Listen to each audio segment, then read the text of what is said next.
Bulletproof Radio, a state of high performance. Today's episode is amazing, and you totally want to listen to the entire episode all the way through to the end. It is with one of the great luminaries in the field of transpersonal psychology, a guy who pioneered the use of psychedelics for personal development, and one of the world's leading experts on non-ordinary states of consciousness. You'll learn the story of how LSD was legal, how it got banned, and even how governments attempted to misuse it. You'll learn how you might consider not using a hallucinogen like that and replacing it instead with some powerful breathing exercises that you use in a group setting. And you'll learn about how the circumstances of your birth can impact the course of your life and how that trauma can stick around. And you'll even learn what one of the leaders in the field thinks about how psychedelic drugs are used today and why you shouldn't use them and maybe why you might want to, and all the different modalities that are now available to you to reach a flow state or a transcendent state of high performance. So this is one of the coolest interviews I've ever done. You're totally going to want to hear the whole thing. This is a chance to hear from someone who's spent almost 100 years learning and growing and changing the world. It's just an incredible honor to be able to listen to it, and I hope you enjoy it. You're listening to Bulletproof Radio with Dave Asprey. This cool fact of the day is really cool because a team at Georgetown figured out that they could use something called Transcranial direct current stimulation, or TDCS, to stimulate an area of the brain associated with creativity. They did this while they're giving test subjects verbal cues to think more creatively. And previous researchers had shown that creativity was a static trait that you couldn't hack. However, these guys did hack it. Now we know that creativity is a dynamic state that changes quickly in an individual. And that means you can put your thinking cap on literally, and it just might have electrodes. From a personal perspective, you can learn to turn your creative states on and off. It's a question of set and setting, and also just learning how to tap into that part of your brain. And that's something that I've trained very extensively myself, and it's really, really paid off to be able to say, hold on a second, let me find that creative state, just like you could find some other calm or meditation state. Pretty cool, though, to see that you can do it with the electricity, which is something I also like to put into my brain. Today's guest on the show is a luminary in his field and kind of a legend. His name is Dr. Stanislav Grof. I'm recording this episode live in front of a relatively large audience at the Bulletproof Be Unlimited event in the Bay Area. And Dr. Grof, you'll hear during this episode, is one of the just great leaders in the field of psychedelic research. He's both an MD and a PhD, and his research in the 60s and 70s, along with his wife, led to the creation of the field of transpersonal psychology, which is a school of psychology that integrates the spiritual and transcendent aspects of the human experience with the framework of modern psychotherapy and psychology that we're all familiar with. He literally wrote the book on LSD psychotherapy. His clinical research started in the 60s in Moscow, Czechoslovakia, and Johns Hopkins University. I'm mentioning Czechoslovakia because it wasn't the Czech Republic back then, and it wasn't Slovakia. It was one country. This was before they split. And he focused on the types of experience that become available to an average person when they're using these powerful psychedelic substances, including things like psilocybin, mescaline, DPT, DMT, MDA, and LSD. So basically a laundry list of the things that are most regulated and most feared. It turns out he used them legally with a prescription as a therapist and as a psychiatrist, and had profound results with his patients, results that led people to understand what early childhood trauma can do to adults. Stuff that you barely remember does affect the way you experience reality, and there are things you can do with and without substances to change that. In fact, at the event here, the Bulletproof Be Unlimited personal development event, we actually used breathing exercises to reach some of those same states, no substances required. Dr. Grof was later a scholar in residence at the Esalen Institute in Big Sur, California, And that's where he and his wife developed Holotropic Breathwork, which is what we're actually doing at this workshop. It's a combination of non-pharmacological self-exploration and psychotherapy, where you do accelerated breathing, evocative music, and a special form of body work. He's the author of over 20 books and 150 articles and still teaches others despite being more than 90 years old. He lectures and leads holotropic breathwork and transpersonal psychology programs and workshops all over the world and is one of the great masters of this school of therapy, and it's an incredible privilege to have him on stage in front of an audience and to share his work with you on Bulletproof Radio. So welcome to the show, Stan. Well, I started psychiatry because I was interested in psychoanalysis. It was actually when I finished what would be high school, we call it gymnasium in Europe, which has a different meaning here. I wanted to go into animated movies. And I already had an interview I was supposed to start, and then a friend of mine came to visit me, and he was holding this book. And he had kind of a strange look in his eyes, and he said, "You have to read this book, you will never be the same." I looked at it, it was Freud's Introductory Lectures to Psychoanalysis. I knew very little about Freud because it was something that was forbidden under the Nazis. All the psychoanalytic books were burned, and then we had 3 years of freedom, and then the communists came, and Freud was again on index. The lackey of the capitalist regime created psychoanalysis to discredit the revolution, trying to blame it on Oedipus complex. And so I knew only what they taught us in these Marxist classes, that he was a pansexualist, trying to explain everything from repressed sexuality. I was kind of interested to start with. Wasn't that kind of true, though? No? Kind of, yeah. So I started reading it. I really got into a similar kind of state as my friend was in, and I read through the night and then finished reading, and I decided within 2 days that I dropped the animated movies and I become a psychoanalyst. Just in one night? It's required enrolling in a medical school. You have to have an MD or PhD degree in Europe to be a psychoanalyst. And then I also started my personal training analysis. And as I was getting deeper into psychoanalysis, I was getting increasingly disappointed. Initially not by the theory, but by the practice. I realized how long it takes, how much money, how much time it takes, how much energy. And I realized that the results were not exactly breathtaking. And I started kind of nostalgically thinking about the animated movies. I should never have sort of started this, this profession. And then I was working at the psychiatric clinic in Prague, and we got a box from Sandoz pharmaceutical company in Switzerland. It was full of ampules. We opened it as very mysterious as LSD-25. And it came with a letter describing this is a new investigational substance. It was discovered basically by accident by Dr. Hoffman, who's working in ergot alkaloids. He actually intoxicated himself as he was doing this. And it seems on the basis of some pilot study that this would be something interesting for psychiatrists and psychologists. So would you like to do this work and let us know if there's any legitimate use for it in psychiatry? And they actually gave several suggestions. One was that this could create experimental psychosis.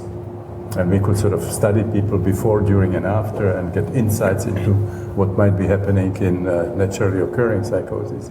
The second one suggestion from the pilot study was maybe this could be used as a therapeutic agent. But there was a third little note that kind of became my destiny or karma, if you want. It said maybe this could be used as a kind of unconventional educational tool. Psychiatrists, psychologists, nurses, students could have an experience of maybe spending 6 to 8 hours in the kind of world that some of their patients seem to be living in, and as a result of it, be able to understand them better, to be able to communicate with them better, and hopefully get better results. which was kind of sorely needed. At that time, psychiatry was medieval. We were using electroshock, we were using cardiac shock, we were using insulin, coma. There was even a prefrontal lobotomy was done at that time. So I got very excited. It was like a sudden possibility of a whole new approach. So I volunteered, and I had an experience that just transformed me completely, and within 6 hours, professionally, sent me in a completely different direction. So it was combined. Actually, my preceptor was very interested in electroencephalography, so everybody had to have EEG before and during and after. And he was specifically interested in what's called driving the brain waves, exposing people to a very powerful stroboscopic light with different frequencies and picking up if the suboccipital brain waves pick up the frequency. And so I had to agree also to have my brain waves driven in the middle of this experiment. Wow. So where did they drive them? So it was like between the third and the fourth hour when it was culminating, this research assistant came and said it was time to drive the brain waves. So she put me into this little cell, and I lie down, and she put electrodes on my head, and then brought this gigantic strobe and turned it on. And then in the next moment there was light like I had never seen. I couldn't even imagine something like that existed. At the time I thought this is what it must have been like in Hiroshima when this thing went off. Today I think it was more like the Dharmakaya, the primary clear light from the Tibetan Book of the Dead that we're supposed to see at the time when we die. My consciousness was catapulted out of my body. I sort of somehow ceased to exist. I felt extinguished, but I had the feeling that I became everything there was. So that's how the paradoxes from mystical experiences. You become nothing, and by becoming nothing, you become everything. And then I had some experience coming back that I became sort of part of the astronomical universe. And as this was happening, she was following the scientific protocol, starting from 2 frequencies per second, taking it to 60, back, leaving it in the alpha range, in the delta range, theta range, and then turn it off. And then my universe started shrinking again. And then I found the planet. I found Prague. I found the clinic, and found my body. But there was a major problem because I didn't know how to align my consciousness. My consciousness was separate from my body. Wow. I couldn't figure out how to get those two together. And at that point it was absolutely clear to me that what they taught me in the university was absolute nonsense. Something like consciousness can be created by a neurophysiological processes in the brain. And so I landed in a wonderful place. My brother was actually 4 years younger. He was in a medical school too, and so he was my sitter. So we had a wonderful, wonderful evening then, and I was very, very impressed. And I was already stuck with psychiatry. So I felt, if I'm in psychiatry, this is by far the most interesting thing I can do with my life. And so the study of these states became, like I say, my profession, my vocation, my passion. Those 60 years I have done very little that would not be in one way or another related to these non-ordinary states. So one powerful experience changed the direction for you. How?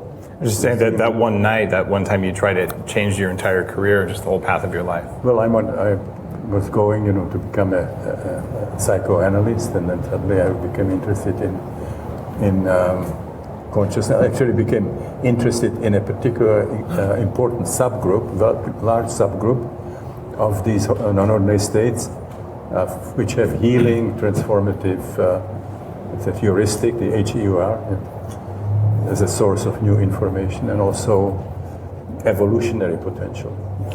What do you mean by evolutionary potential?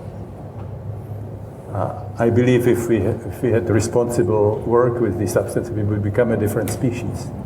You wouldn't see what you see in the television these days. I mean, this is mass insanity that happens. So everyone on CNN should take acid?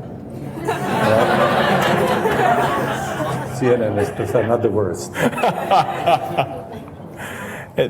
But I'm serious. I have seen in people who did it responsibly, transformation that would create a different species. We're going to adjust your mic. Sorry.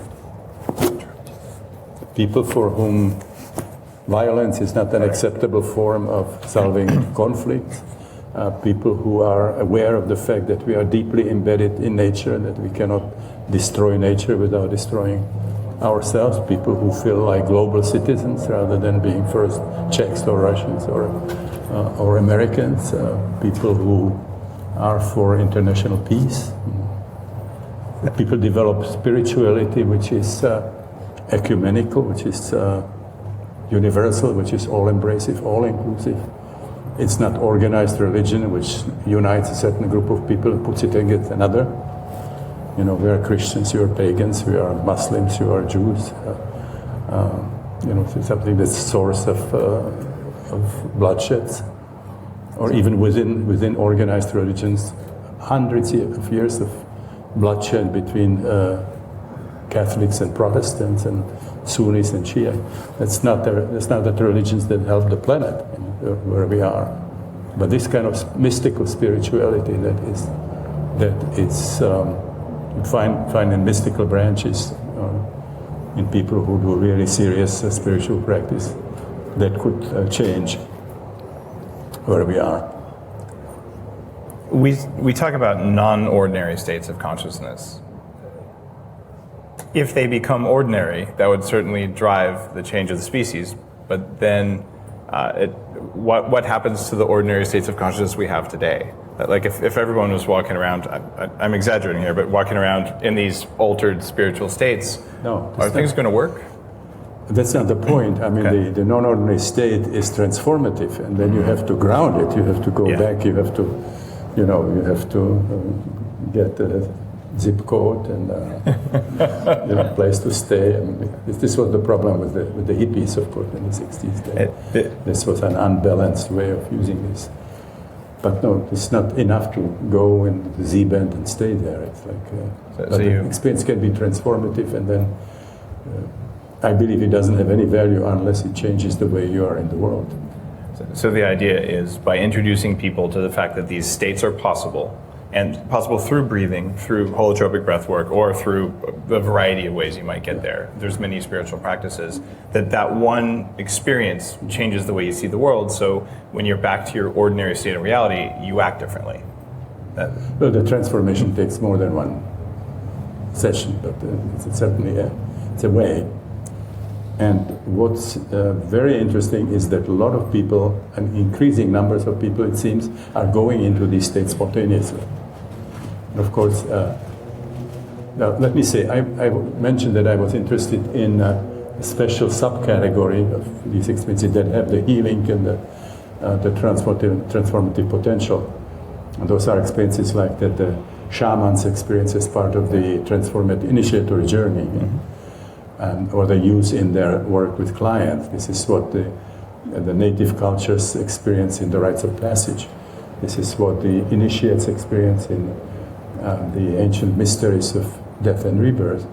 And what I call the technologies of sacred that were developed in some of the great religions. The different types of yoga, the Hindu practices, the different schools of Buddhism, Taoism, Christian mysticism, Sufism, and so on. So those are very, very important experiences. But we don't have a category of a mystical experience in psychiatry, spiritual experience. Everybody who would have a spiritual experience and has some problems with it gets tranquilizers and is hospitalized and gets a diagnosis. So my, again, late wife Christina and I developed the concept of spiritual emergency, crisis of spiritual opening. People who have spontaneous experiences like this, which can be healing, which can be transformative, but are misdiagnosed. And, people are basically punished for them. And as the situation in the world is getting worse and worse, more and more people are going into these spontaneous kind of experiences. And we don't have a supportive system that would use the the healing potential, the transformative potential of these states. So again, we tranquilize and hospitalize the wrong people. At the same time that you were starting your research, it's pretty well documented, the US government, and probably the Russians as well, were looking at using LSD and various other substances to gain control of people's minds. And there are people who say, you use this stuff, you become more vulnerable, you could be mind washed, it could be dangerous. What do you say to that whole set of discussions? Psychedelic substances like LSD are tools. And what's going to happen depends on what we call set and setting, who does it to whom, under what circumstances, for what kind of purpose. And somehow wrongly, everything that ever in relation, good and bad, that happened with LSD was attributed to the drug itself. You can imagine a discussion about a knife. Is this a knife a terribly dangerous thing, or is it a very useful thing? And you would have a discussion where one of the people who discuss it is a chief of New York police who talks about the number of murders that were committed somewhere in back lanes in New York City, and the Surgeon General would say, wait a minute, if you have the right kind of training, you can do great things with a knife. And there would be a housewife who would say, it's a wonderful tool for cutting salami or vegetables. And or butter. And an artist, artist would say, I use it all the time, you can get great sculptures. So we would understand that we're not talking about whether the knife is bad or good, it's about ways of using it in a good way or in a bad way. So LSD... So there are wrong ways of using psychedelics. I would not do raves, for example, where people don't know what they are taking, they are exposed, they know there's something illegal, that the police can come at any point. It's minimizing somehow the tremendous benefits that they could have and maximizing the risks. So those are wrong ways. And then there are vicious ways. This has been explored by the military of all countries, by secret services. CIA had this program, MK Ultra, when they were hiring prostitutes and they asked them to put LSD into the coke, and they were filming it through one-way screens, and trying to learn how they can discredit foreign diplomats or politicians and stuff. So it's... And they were thinking about, this is extremely powerful substance, millions of a gram are very effective. Put it in the water supply of a city, as a chemical weapon, or use it in aerosols and so on. Wow, I'm glad they did. The industrial civilization has just abused just about everything. Nuclear energy, lasers, rockets, biology, microbiology. So how could we handle reasonably psychedelics? It's a powerful tool. You have to have mature people using it. Very, very well said. Yeah. By the way, it has a credible influence on creativity. This is now becoming very clear. Creativity, both artistic, but also stimulating, let's say, scientific insights. So, this, for example, Francis Crick admitted that taking LSD helped him to crack the molecule of DNA. Kary Mullis was another one who did the polymerase chain reaction. That we got Nobel Prize for, because it's quite specific that this was due to his process. But this is Doug Engelbart, who developed the mouse. Described quite in detail how he was using LSD to stimulate his creativity. Microdosing is now, rampant in Silicon Valley. So it's well known. Yeah. So there are all kinds of good uses. But there are also, there are dangerous potentials of psychedelics. How did you feel when it became illegal? I thought it was tragic. I thought psychiatry lost the best thing that has ever had. How long did it take you to find another way with breathing? Well, I was very lucky. I came to the United States on a scholarship, This was 67, and I joined the last surviving official psychedelic project. And when Walter Pankey disappeared in the Atlantic Ocean during diving, you know that story? Do tell for our audience. Yeah, he went scuba diving and disappeared. They never found the body or the equipment. So I inherited that and was actually heading that research. Was this Harvard? I don't remember what university this was. Where was he doing the research when he disappeared? I don't remember. Well, he was on our staff in the Maryland Psychiatric Research. Oh, it was in Maryland. Okay, Yeah. Cool, got it. And went diving. He did this famous experiment, the Good Friday experiment. He did it in the Marsh Chapel at Harvard. So talk about this. It's famous amongst people who are fans, but I think a lot of listeners probably haven't heard the story. Good Friday? Yeah. Well, it was a situation where he wanted. We knew that psychedelics, LSD, psilocybin could induce what people considered mystical experiences. So he designed an experiment where, on Good Friday during the divine service, he got a group of students of theology, and half of them got psilocybin, half of them got what was considered placebo, very problematic because it was niacin that gives you hot flashes and makes you itch. So after an hour, everybody knew who had what, and some people were sort of lying there, and some people were scratching. Not very double blind. He developed a very, very interesting instrument where he could compare that, and he found out that he couldn't distinguish the experiences that people had with psilocybin from what you find in spiritual literatures.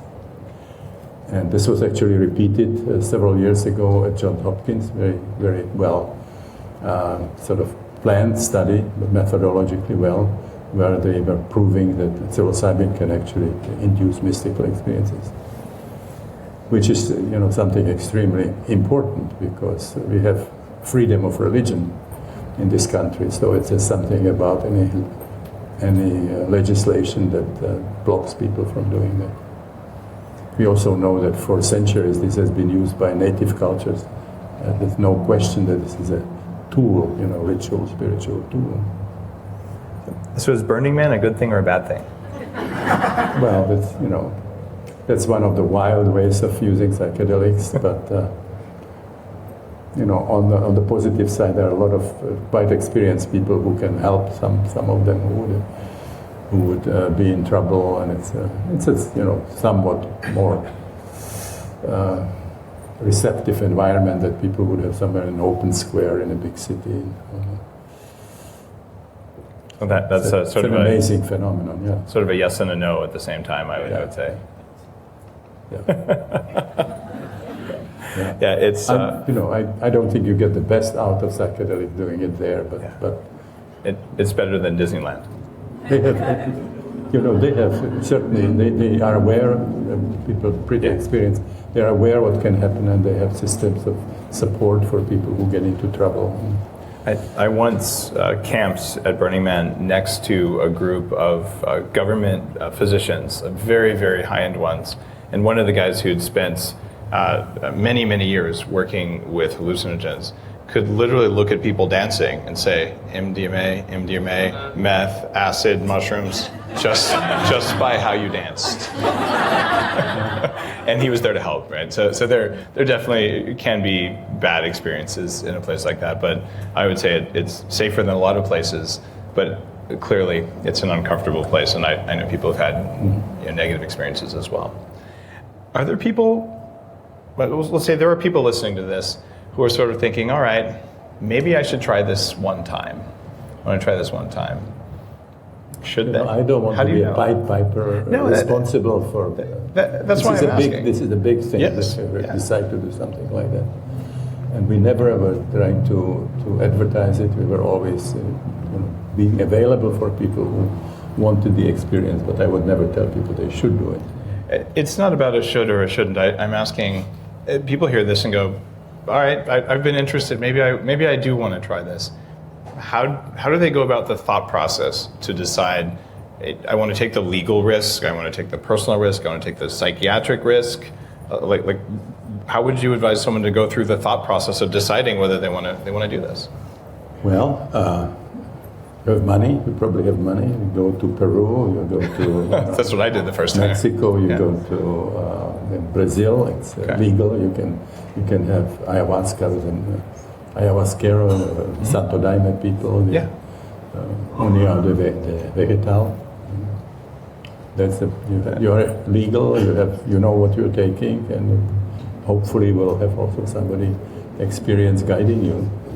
My first time was ayahuasca in Peru, actually, about 20 years ago, before it was cool, I guess. And now I think it's a little bit dangerous to go to Peru because you get off the airport and there's just guys holding up signs that they'll do it. But these are not things that you want to do with someone who doesn't know what they're doing because they're not without risk. Yeah, no, you have to be very careful. You have to do some sort of exploration, to know that those are decent people and experienced people. There are lots of teenagers who feel attracted to all sorts of things they shouldn't do, including drugs like this. What is... is there a minimum age of safety? I can't imagine kids doing this stuff, but I also know. There's a whole tradition, cultural tradition. There are rites of passage. Mm-hmm. This is something that the term was coined by Arnold van Gennep, it's a G-E-N-N-E-P, who was an anthropologist and studied native cultures. And they all have these what are called rites of passage, where people in regular intervals, usually at the time of some important biological or social transitions, they have these powerful experiences, either with psychedelics or with some powerful non-drug fasting, non-drug methods. And somehow all the cultures decided independently that the time of puberty was the time for going through some very powerful transformative experience. And I think the teenagers are tuning into that tradition. You see, there's that need for. It's also a question of individuation. If you see what was happening in these rites of passage, these powerful technologies of the sacred, people were experiencing death rebirth experience, psychospiritual death rebirth. And this was interpreted as dying in the old role and being born to the new. So you die as a boy or as a girl, and now you are an adult once you've been through this. Nobody dares to treat you as a child, not like in our culture where you can be 50 and go to your parents and they're still making decision what kind of car you should buy and whom you should meet. So then you are really a member of the tribe, with all the duties and all the responsibilities. And if you look at the deep psychodynamic of it, the death rebirth experience is drawing on what I call the perinatal level, the memories of biological birth. So we are entangled in the unconscious with the maternal organism. We spent 9 months, total dependency, and then we were taken for this roller coaster of birth. And then we emerge into long dependency as, being nursed and toddlers and so on. And so it creates a kind of sense of deep emotional kind of a dependency and entanglement. And so going through the death rebirth experience, you bring that memory into consciousness and you complete that process. So you really separate from your mother. You become adult in a different way. The Western culture is really culture of adolescence. I mean, if you look what kind of Hollywood movies are being made, or how people behave in relation to weapons and solving sort of political problems and so on. It's more like the toddlers who are getting these incredibly powerful weapons to play with. 100,000 people, sure, we'll straighten them up, It's not a pretty thing. Do you think that holotropic breathing can serve as that rite of passage for teenagers? Definitely. I mean, it has all those elements. I mean, similar things have been used. Breath has been used as one of the ways. There are others. They went out of their way to create safe and effective ways of creating these holotropic states. This involves fasting, sleep deprivation, stay in the mountains on a vision quest, or a desert, or in the Arctic, in a cave. It involves all-night dancing, drumming. I think I've done all those things. Firewalking, in Indonesia. Yeah, did that with Tony Robbins a couple of weeks ago.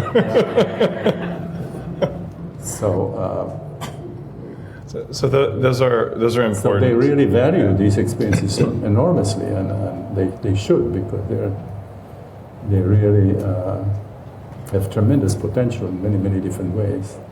So rites of passage are missing, and I don't think that I would recommend that parents use substances to bring this about in your kids for all kinds of reasons. That it's not necessary when there are even things as simple as, you're going to spend 2 days in that cave, we'll be back for you.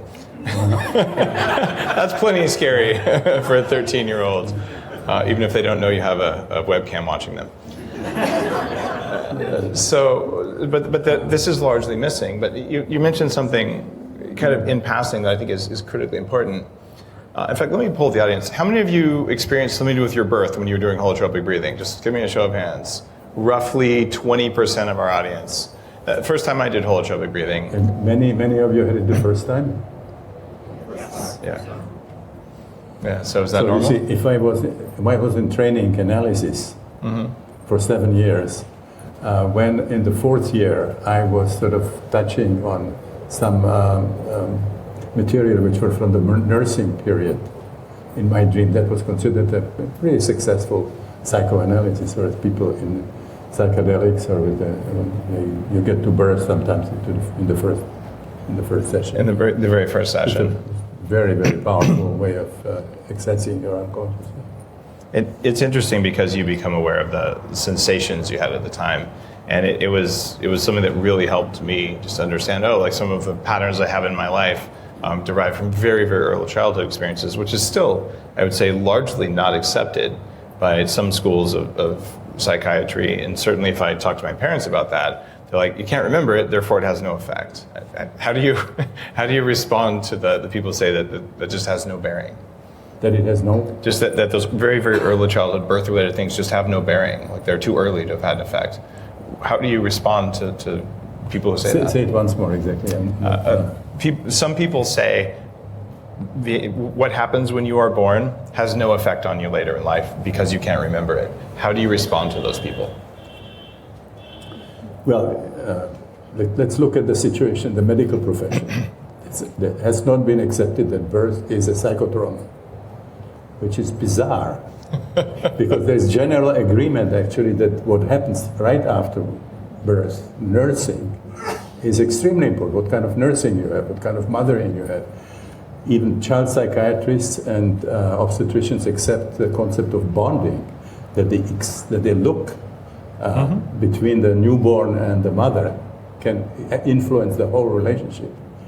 Now, how would it be possible that birth that could be 20, 30, 40 hours, which is a potentially life-threatening situation, or a person died in the birth canal, had to be resuscitated. How come this would not be a psychotrauma? I cannot relate to that kind of logic, Of course, there is a powerful, and I think we talked a little bit before that, we have this meek kind of psychology where it's about nursing, toilet training, and Freudian analysis, and things that happened in childhood and so on. And then we suddenly are surprised when there's a Holocaust or Stalin's archipelago, or what happened in Tibet when Chinese. When you I watched the Tube, and I think it's a different species. I don't relate to that, what they're doing in Syria and so on. So where is that coming from? So in my experience, there is this perinatal level. There's the memories of hours of birth canal, the struggle, vital struggle. And then there's a whole also the dimension of the psyche that also has not been accepted by academic psychiatry, which is the Jungian, of course. Very, very powerful insights about the archetypal dynamics and so on, collective unconscious. So that's where these kinds of impulses coming from. They're not coming from early childhood. They're coming from birth and not early childhood. The postnatal is important, but it's some of the other things are paramount importance. If you think about it, let's say we will compare a situation where you just broke up with a woman, where it's a trauma. It's one kind of trauma. 4 of us would take you to the swimming pool and hold your head underwater for a couple minutes, so that you get a sense of the impact of the trauma. What birth could have, even for hours you cannot breathe. You're squeezed and you experience pain and so on. That is recorded in the organism, and then if you have good childhood, good mothering, it creates a kind of buffering zone. So it's deep there, and you might not know about it unless you do something, do some experiential work or spiritual practice or something like that. But that material is there, and for many people, particularly if they had bad postnatal kind of a situation, it stays there as a very powerful force that creates nightmares, and then even beyond that, it can erupt like in everyday life and creates powerful psychological disturbances. What I figured out when I did holotropic breathing in combination with birth regression at the same week was that I came into the world, I had the cord wrapped around my neck. So I was basically getting choked, but I didn't get brain damage or anything like that. And then as soon as I came out, so I'd already been traumatized more than average, they put me in a warming chamber, which means immediately take away from the mother. And I actually viscerally remembered the sensation of this, just sitting there going, great, I don't know what just happened, but I'm all alone. And then I said, I guess then I'll just be alone. And literally didn't make good connections to people for 30 years because of stuff that happens very, very early, right at birth. And when I learned about that, I was kind of pissed off. I wish someone would have told me a little earlier, because all this suffering was sort of unnecessary, right? Once you acknowledge or you see a pattern like that, you can do something about it. Yeah. So, given that... But the first thing you have to have a kind of theory that alerts you that something might be there. That it's possible. If you have profession, people who know, and they tell you that it's irrelevant because your cortex was not myelinized, as it is called, was not mature enough to register birth and create a memory of birth. It was mature enough to experience bonding, with the mother. So it didn't myelinize in few minutes after you were born. It's still the same brain that was there in the birth canal. So unless we correct this, we have a totally misguided psychiatry. We just don't have decent understanding what we are dealing with in emotional psychosomatic problems, and we don't have effective ways of dealing with it. We'll either do talking or we use just suppression of symptoms, which is not therapy. Increasingly, psychiatry is finding ways of suppressing symptoms and not dealing with the reasons for those symptoms, the underlying problems. Your work has highlighted how important the pre and perinatal period is, because you saw these patterns in your patients and you started studying this, and I think it's blindingly obvious to people who look at the research today. And it helped me to write my first book, which is about what do you do for a baby in the womb and even during birth to have kids who are basically have better epigenetic expression. The implications of this are that we need to change how children are born. What is C-section doing to kids if you're born through surgery versus... Well, usually people say when I talk about birth trauma, they say, why don't we take out everybody with a cesarean section? Yeah. It's just another type of trauma, major trauma actually. And I'm very, very concerned about what's happening with cesarean sections. We had, about 15 years ago, Fritjof Capra, Rupert Sheldrake, and myself were invited to Argentina. There was a weekend which was new approaches to physics, new approaches to biology, new approaches to psychology, and we had this fascinating discussion. And the rate of cesarean birth was 75%. 3 out of 4 babies born cesarean section. So before we do that, we want to know what kind of impact this will have. But the general attitude, which certainly I was brought up with in my medical studies, and it's still true for much of the profession, is that it doesn't matter. It doesn't have psychological impact. You just want to deal with the body mechanics. When the baby is born, you count the fingers and check the blood groups and so on. We used to put a few drops of some antibiotic into the eyes in case the mother had gonorrhea, and that's still required by law in California. Fine, whatever else was happening, no problem. And now it's different. You probably know that there is now Association of Prenatal Perinatal Psychology, that annual conferences, and also international conferences where there's a meeting of the people who do this kind of psychotherapeutic work, and midwives and obstetricians, and they learn from each other.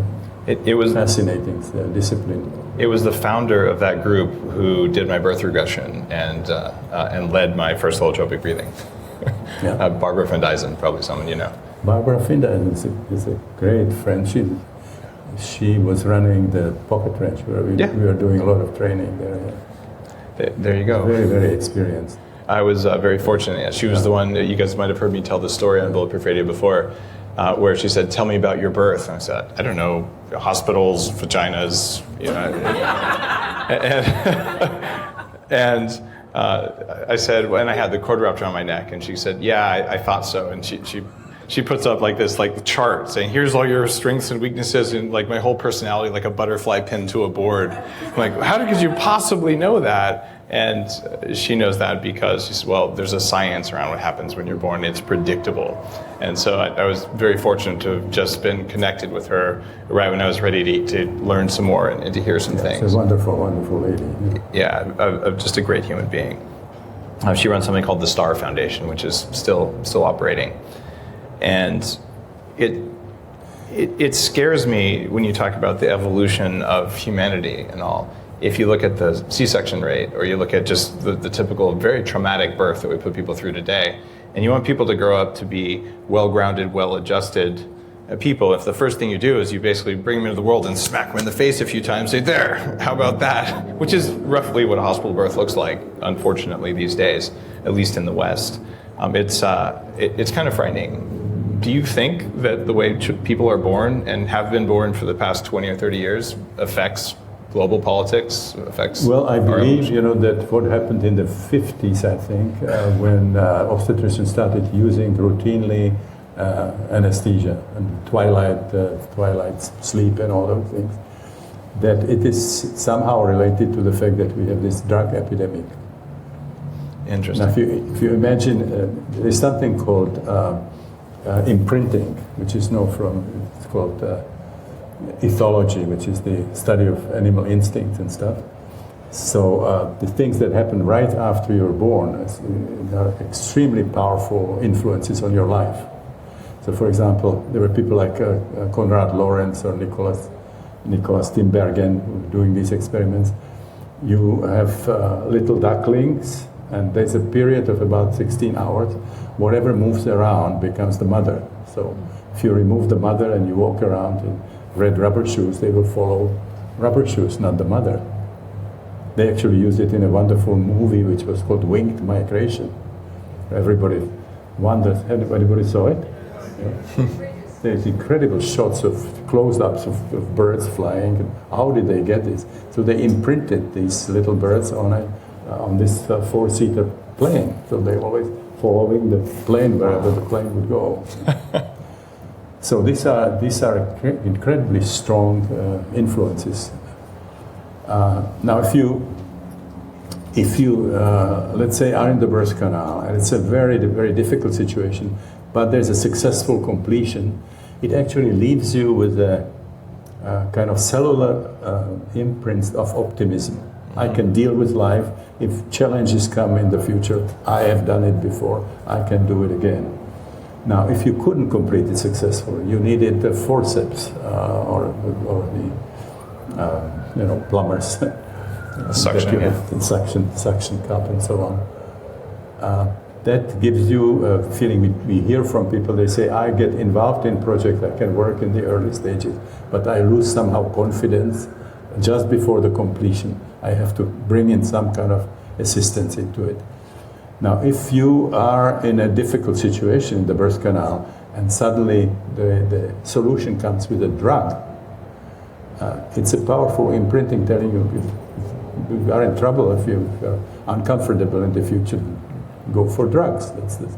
Not stay there and see if you can somehow resolve that situation. So I believe that it creates a generation that's dependent on drugs. I mean, I have medical training. I know that sometimes you have to do it, but this was done unnecessarily. I talked to a lot of mothers who wanted to deliver naturally, and they were sort of basically given the drugs anyway. Yeah, there's no doubt that drugs can be necessary and C-section can save lives, and there's nothing wrong with doing that when it's necessary. I'm very concerned about doing it optionally because of the things we just talked about. There's even something else called self-attachment that we did with our kids, which you talk about those early patterns, and I look at our bodies, even our brains primarily, as pattern recognition systems. So like we pick up patterns with more fidelity as we mature, but we remember patterns. And so what we did with our children, as soon as they were born, we set them on Lana's stomach, near the nipples, but not too close.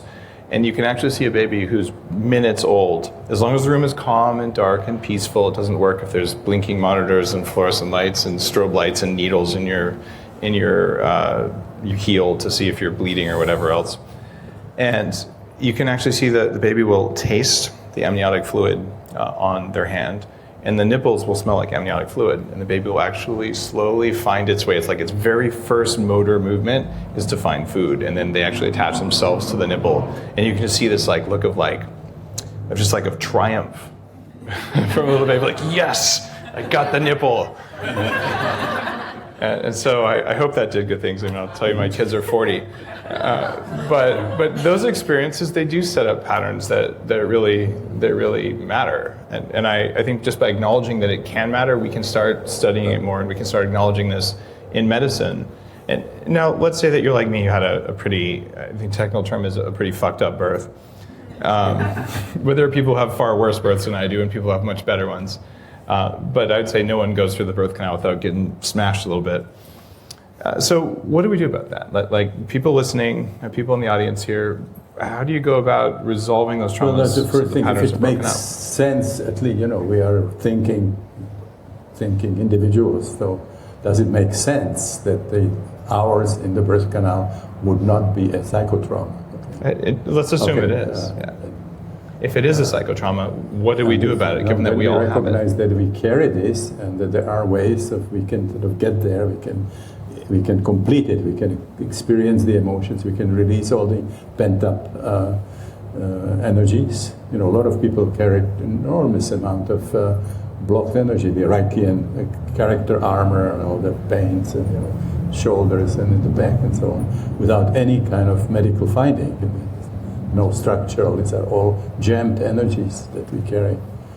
So all this, it's a software. I mean, it's negotiable, it's workable, until it starts creating some changes, like arthritic changes. After years of tensions in the jaws, you develop real structural damage to the. Then it's too late to try to do some kind of experiential work on it. But for years, when you are young, you can free your jaw, you can free your shoulder, you can free your lumbar area. One of the ways of doing this is holotropic breathing, and I realize some people watching may not be familiar with this at all. You have a website for holotropic breathing. What's personal? What's the URL they could go to find out what it is? It's my full name. If you want to go there, StanislavGrof.com. And there are all kinds of, many other things, interviews, papers, and there's access to a whole photo gallery, the whole history of transpersonal movement, all the major characters. And so okay, it's Stanisla. Stanislav, Lavgrof grof.com. And we'll put that in the chat field. The Bulletproof team who's monitoring this will do that, and it'll be in the show notes for you as well. Also books, a lot of books. The Holotropic Universe is one of your books. I think that explained this really well. What if people were to read one of your books to get an understanding of your life's work, what would the top book be? There are two books. One is called Psychology of the Future. Okay. That's why this is deliberately kind of provocative title. I was writing books like Beyond the Brain and Spiritual Emergency, and it's not, sufficiently eye-catching. So I think if you call it Psychology of the Future, people will notice. They will either get excited and curious, or they get pissed out. Do you think that you know what the psychology of the future should be? So that's called Psychology of the Future. But it has chapters, that each of them, or most of them, have a book behind them. So you get a sense of what the content is. Because it was as with Freud, this kind of research takes you into many different areas. He started with psychoneurosis, and then he started looking at psychopathology of everyday life, and jokes, and then art, and revolutions, and So when people have experiences like this, it takes you into very, very different areas. Some new understanding of death, for example. A lot of people have mystical. One book is called Cosmic Game, when people ask questions like, what is this universe like? Is it really just a material system, or does it have some kind of blueprint? Is there a superior intelligence? If there is something like God, what is my relationship to God, and so on. So there was a lot of people would travel in that, and they get these kinds of insights into philosophical questions, metaphysical questions. There's insights into violence. So I would highly encourage you to pick up one of Dr. Grof's books, because he's spent an enormous amount of time studying these things. I would say one of the world's leading authorities on these non-ordinary states, and looking at them from a well-grounded Western medical place, as well as from a non-ordinary state. And I've certainly learned a lot from your work. I still want to go back to the question, though. Someone's listening to this, like, oh wow, it turns out I was born with, I was breech, or I had birth trauma. I just heard this. Now I know that might explain why I'm pissed off all the time, or whatever else. So now they're sitting there feeling probably kind of angry that no one told them this before. What's the next step if you realize, okay, I may have birth trauma and I may want to do something about it? What's the first thing that a person should do when they figure out, all right, I want to work on this? Well, there are, a lot of possibilities. I mean, I was listening to a little bit of your history. I mean, you were finding ways, all kinds of ways. I don't know if you would consider it useful, what you have done. It was terribly useful. I just want to offer more actionable advice. I was lucky. A friend said, Dave, you should go to this ranch place, and I'm not going to tell you what it is, because if I tell you, you won't go. And I'm like, well, let's see. I just got out of a really bad relationship. I don't really know what else to do, but I'm completely unhappy in my career, even though I'm really successful. I have to do something, so I've got nothing to lose. And I was lucky that a friend sent me to the right place. I could just as easily have probably shaved my head and joined a cult or something. I have no idea. Glad I didn't go that path. But so for someone who's listening to this saying, all right, I want some guidance. I mean, is finding a transpersonal psychologist a good idea as a place to explore? Obviously, I believe in experiential self-exploration and therapy more than talking about myself, which I have done for 7 years. And if you ask me, did it change you? I say, well, I changed, but 7 years is a long time. They will change anyway. I loved every minute of it. I was analyzing my dreams and every slip of my tongue and so on. But if you ask me, did it change you? I wouldn't find any significant relationship between what I was doing on that couch and any significant changes in my life. If you ask me, I would already ask actually, what did your LSD session do for it? And I say, well, there was a different story. There was one person walking into that room in the morning and another one walking out in the evening, and there's no question in me what did that, So there's a significant difference in the power. If it's really used properly, the significant power in the efficacy of those approaches. So there, so it doesn't have to be psychedelic. There are a lot of, there's reversing, there's the holotropic breathwork, all kinds of other ways of working with breath. So I would recommend going to, once you go to a workshop, you get a sense of what it could do. But then if you want to work with it, you would have to join a group that's meeting regularly and sort of continue, especially a group that's involves the same people, where there's a trust developed in the group and people actually support each other. So you use all that healing energy which is in the group as well. One of the things I noticed when I learned about holotropic breathing, and for people who aren't in the audience, because you all experience this, but people listening, what happens is for several hours, one person does special breathing exercises that put them in an altered state of consciousness, while another person basically watches over them and takes care of them, right? And then they change places, and you're listening to music that helps you sort of see things, and you go places, and you experience things that are not easy to put words to, but it's an altered healing experience. Can you talk about the psychology and the role of being the person who's watching or watching over or helping someone doing the work versus being the person doing the breathing? What's the reason for having both? I spent a lot of time, and also Christina, my late wife, around Swami Muktananda, the Siddha Yoga, both in India and in different places in the world as he was traveling. And he actually came to San Francisco and had a group in the this way, as you sort of cross Golden Gate Bridge and go the Palace of Fine Arts. Is it? Yeah, the Palace of Fine Arts, right? Big hall, 1,500 seats or so. And so all the psychiatrists, psychologists came there to pick the brain of this yogi. He's traveled 40 years in India. And I thought, what could I do with my patients? I wanted techniques. And he said, no, you don't understand. You work with yourself, and then these things will come automatically. So people pay much less attention to changing themselves and finding some kind of technique. So each psychotherapy gives you a different technique. But unless you change yourself as that instrument, it's not going to do very much. If you just look at the situation, we have any number of schools, psychotherapy. Each of them tells you something different. There's no unanimity, no agreement as to what are the most important motivating forces in the psyche, why symptoms develop, what they mean, and what do you do with your patients, what kind of technique you are using. So if you want to do therapy, you flip a coin, you choose a school.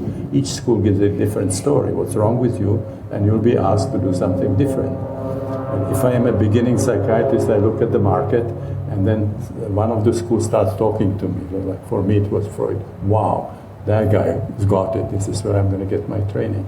It says more about me than about Freud. So that's what is the alternative to this? Now, if you work with non-ordinary state, holotropic states, you activate, you engage self-healing intelligence. In other words, something starts coming up. And if you look at it, it's going to be just what you need. If I'm doing verbal therapy and I have to figure out what is relevant, what isn't relevant, I've got a problem. Particularly if I know something about different schools. I usually tell a kind of anecdote, a story from my own analysis. I had an analyst who was, I want to say, an elderly gentleman. He was probably in his 70s, much younger than I am. But he looked like ancient at that time. And mistake was that he fell asleep once in a while during the session, and you had to do something, try to bring him back into the process. And there were about 7 of us, psychologists, psychiatrists, about the same age, and we talked about it and we were making jokes and so on. And we could also have seminars when we were borrowing books because the Nazis destroyed them and the communists. So we had to borrow books from his library. We were discussing case histories and so on. And then one of us asked the question, just purely theoretical, what happens if a psychoanalyst falls asleep? If I keep free associating, does the analysis continue? You know, is the process interrupted? Does it require a really, awake and aware analyst? You know, should you be refunded because money is so important in psychoanalysis? So he couldn't say this doesn't happen. He knew we knew, so he had to do something about it. So he said, yeah, it can happen. You know, sometimes you're tired, you're recovering from a flu, you didn't sleep enough. Yeah, it can happen. He says, but if you are in this business for a long time, you fall asleep only when that stuff that's coming up is irrelevant. When something important comes up, you wake up and you're right there for your analysis. He was from Russia, and he loved also Pavlov, Right. the Nobel Prize winning guy who for conditioned reflexes, Ivan Petrovich Pavlov. And Pavlov talked a lot about inhibition of the cortex. And it said sometimes when your cortex is inhibited, like in sleep, there can be a waking point. This certainly is true in hypnosis. The hypnotist can get through to you. And Pavlov's favorite example was a mother who can sleep through heavy noises, but when her own child starts moaning, she wakes up and she's right there for the baby. It's just like Pavlov's mother. When something important comes, you wake up, you're right there. Well, I thought about it, well, important according to whom? Is it according to Freud? Is it according to Reich? Is it according to Fromm? Is it according to Karen Horney, or the people who created these different schools?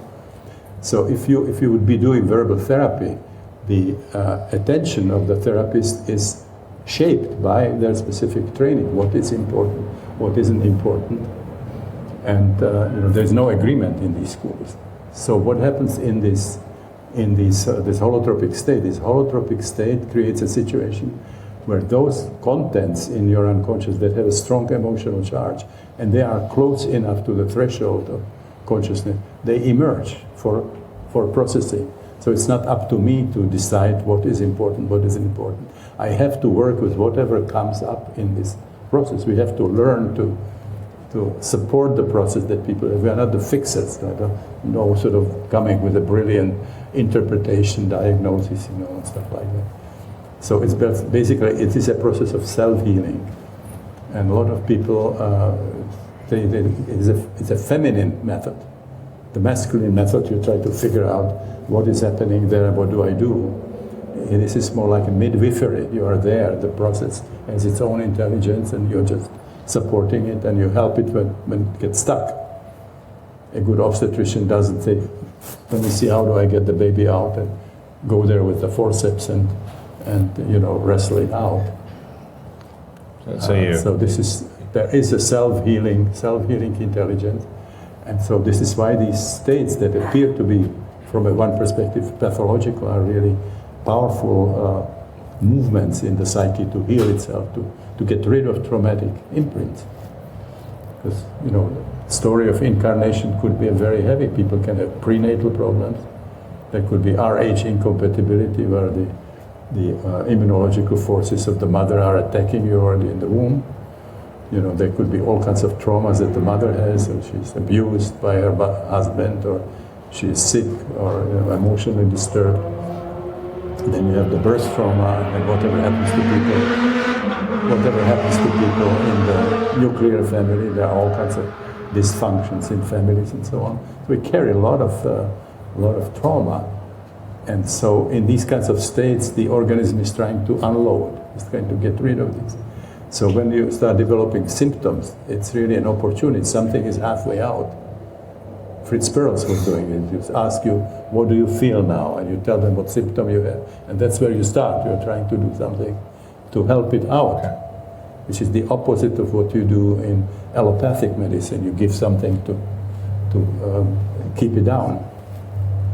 But to the extent to which there is a lot of birth dynamics in the psyche, this would be like when the head of the baby starts coming up, you sort of you would push it back. It would prevent it from coming up. So it's a lot of information to absorb for someone who's first hearing this information that says, wow, this stuff matters at all. And assuming that they got over that initial credibility gap, now we're suggesting that they might want to explore non-ordinary states. And I would like to list some non-ordinary states that I'm aware of. And can you tell me good, bad, good? Okay. So this is kind of a menu for people listening or people in the audience. If you wanted to explore altered states that may allow you to get in touch with the visceral, emotional side of things from a more feminine perspective than I'm going to think my way through this. Because the one big thing that Barbara Van Dyson taught me was, Dave, those are feelings. Feelings don't have a reason. You can't think your way out of a feeling because they don't listen to thoughts.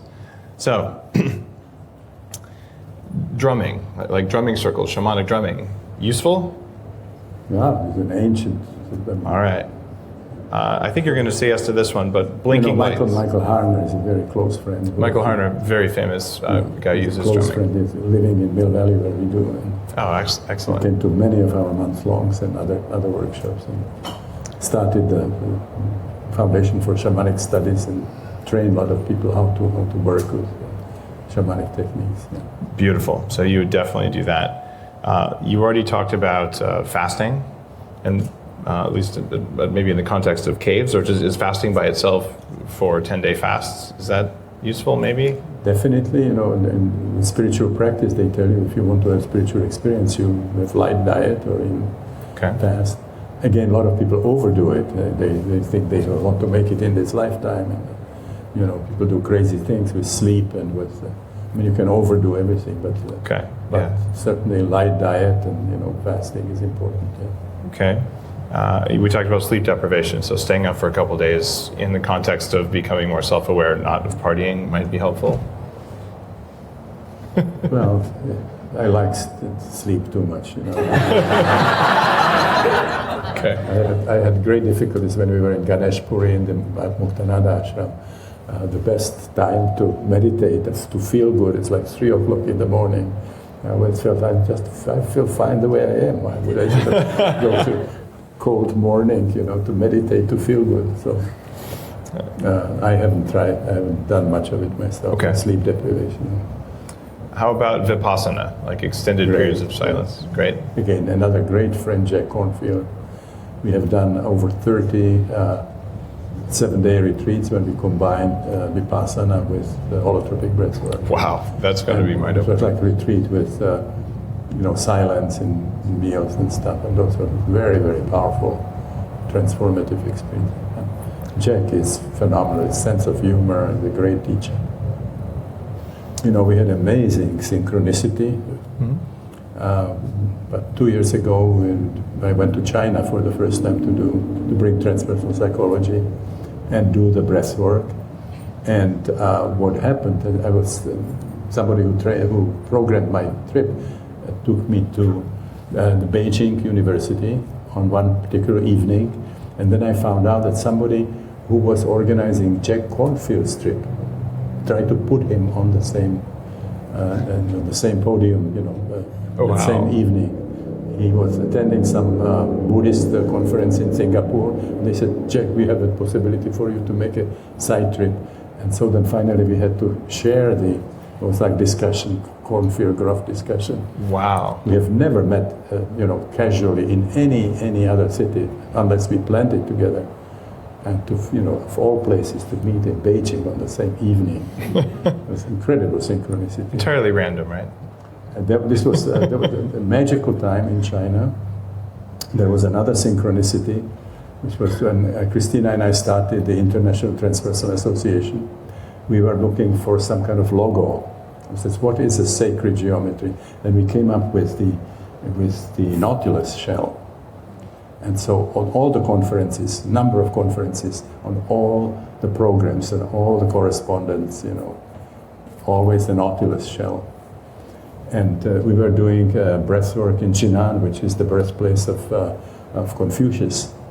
And one of the participants came to me and said, "Stan, I had a dream about you." I said, what did you dream? And she says, "Oh, my grandmother appeared in the dream, and she said, we have a very precious stone for generations in our family, and it actually should go to Dr. Grof." And she had a little blue velvet bag, and opened it up, and it was a nautilus shell. Now the nautilus is a marine, it's a marine mollusk. So it was from the ocean, obviously, but it was found on the top of Mount Everest. Wow. And then I studied since our Himalayas were made. There was the way they see, there was a crash of tectonic plates, and so they lifted all these oceans sort of to the top. So they're finding these marine fossils on the top of, they were all also volcanic, so there are several different layers. So this thing is like over 50 million years old, the symbol of the nautilus. So we're bringing transpersonal psychology to China, and here comes this nautilus from the depths of the ocean on top of Mount Everest. And so the Chinese press didn't talk about how great holotropic breathwork is, but they were just totally blown by this synchronicity. We showed our stationary and then juxtaposed the image of the nautilus. Has holotropic breathwork taken off in China? Yeah. Good. Yeah, they really love it. They love the freedom of it because, we don't have any rules for what people can do, what they cannot do. There are certain things that we don't like in our workshops. A lot of people, when we were at Esalen, took off their clothes. It was not a big deal because there was integrated bathing in Esalen. So if somebody does it like in Hyatt, and there are some journalists there. This is what people are going to read about. Somebody took off their clothes. So, but otherwise, the only rule is people don't destroy anything.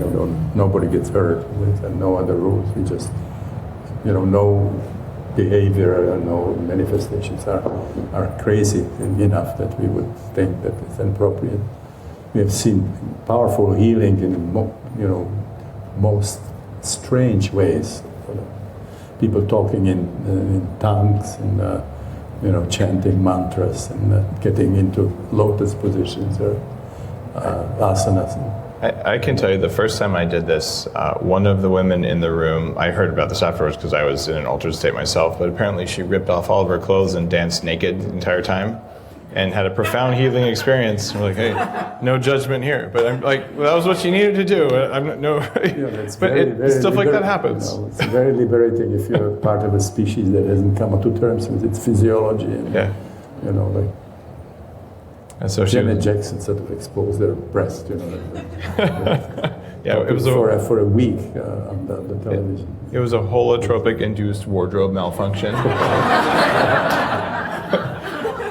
Now, on that, people actually found the liberating part at Esalen was exactly the nudity, being comfortable about your body. It can be really important.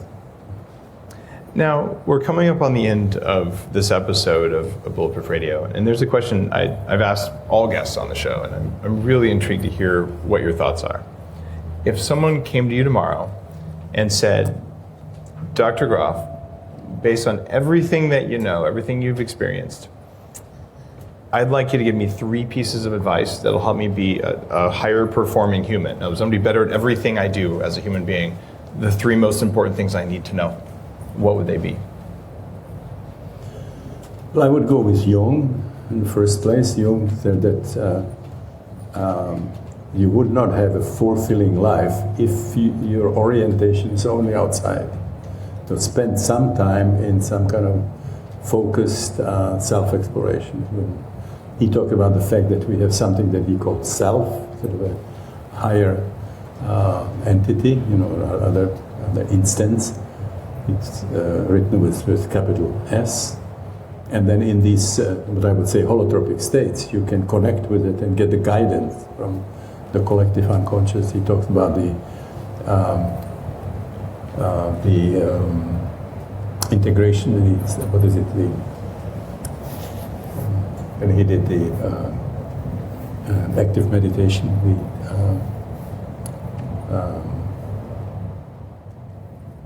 Little geriatric moment. That's all right. You're allowed. Anytime you're over 80, you can. Somebody can the process individuation. Individuation. Okay, cool. Individuation process. Yeah. And so you then live your life as a synthesis from what is on the outside, responding to the external circumstances, and then what you get from inside. You combine that. So I believe that combining whatever you do in the external world with some focused self-exploration, using that whole range of methods that we now have, and you can experiment with them like you do, and then find that one of them might be your way. Okay, so that was one. Then I think the other thing important is to the recognition of the dimensions of the human psyche. We talked about it today, knowing that we have the perinatal level, that we have the transpersonal level, find ways of connecting with it. Spirituality of the kind that I was talking about, that's sort of non-shamanistic, non-denominational, mystical kind of spirituality. Cultivate it any way you can. I believe that enriches life enormously.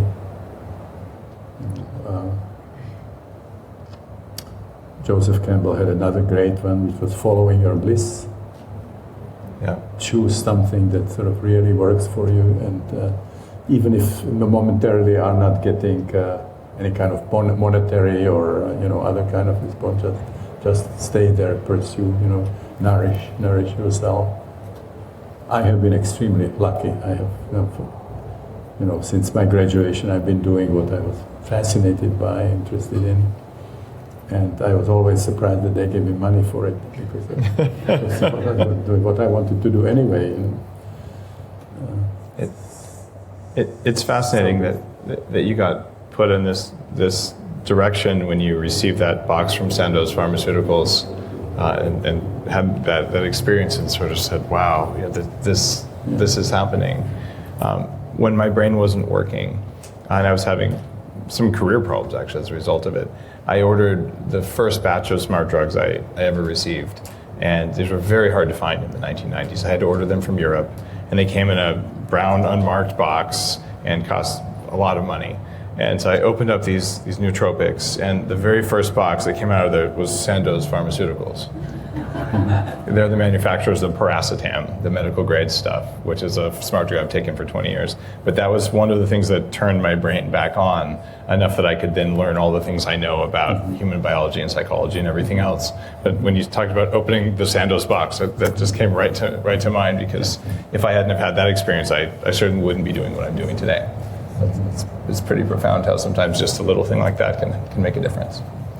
And you've made, though, a lot more than a difference. I think the work you've done in the field of psychology isn't recognized enough, and I'm hoping that by letting people understand just how broad and how important your work is here on Bulletproof Radio, that we can get a few more people working with holotropic breathing and just understanding that, look, the stuff that happened that you can't, or at least you think you can't remember, might have a real important effect, and it's easier to work on that stuff to make yourself happier and just better off than it is to do a lot of other things like 7 years on a couch or a few weekends of doing really intense special breathing. You might find that it is, I'm going to call it a shortcut, but it's actually much deeper and maybe more impactful than you're ever going to get with the long struggle that you otherwise would face.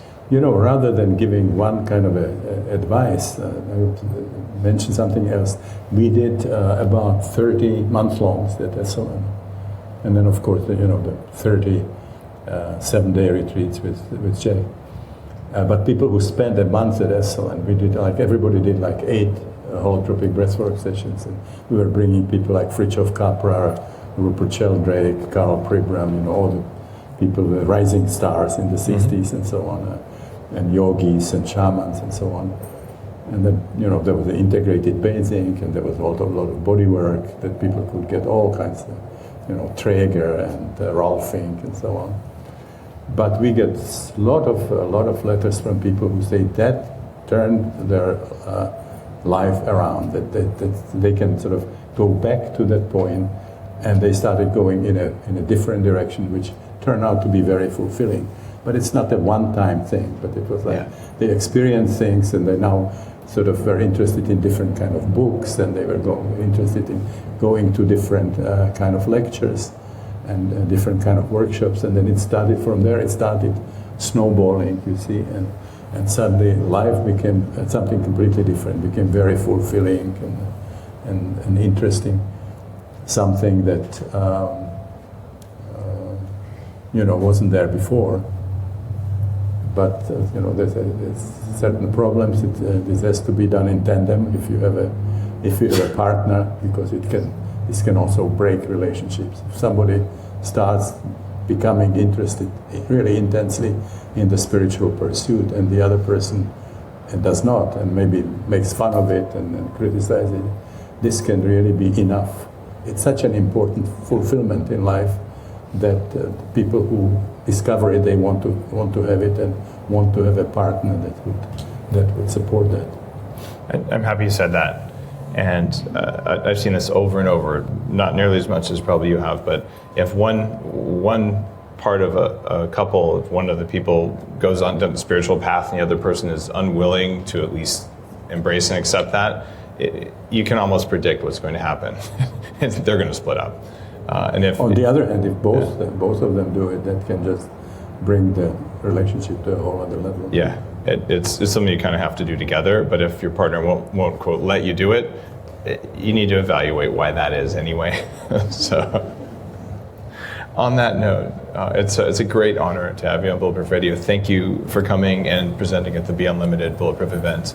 I really, really appreciate your time and your work. Thank you very much.